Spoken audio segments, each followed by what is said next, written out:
In today's video, I'm going to teach you how to create a table in Asana. By the end, you'll know exactly how to add a clean, structured table inside a task's description so you can organize notes, action items, or status updates in a clear, scannable way. First, head to Asana's login page. On the Sign In screen, choose Continue with Google. This uses your Google account to sign in securely and quickly. When prompted, select your Google account to proceed. If your organization uses single sign-on, this will take you straight into your workspace without extra steps. Once you're in, navigate to the project where you want to work. You can find it from your sidebar or from your home screen. Open that project, then choose the specific task where you want to add a table. This works best for tasks that need structured details. Think meeting agendas, comparison lists, or sprint summaries. With the task open, go to the description section. Click into the description so the rich text toolbar appears. This activates all the formatting tools you'll need.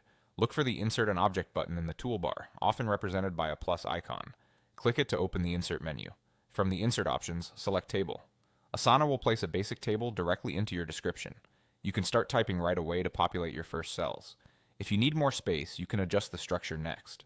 To add more rows or columns, click the Insert an Object button again while your cursor is inside the table. You'll see options to add a row above or below your current selection, or a column to the left or right.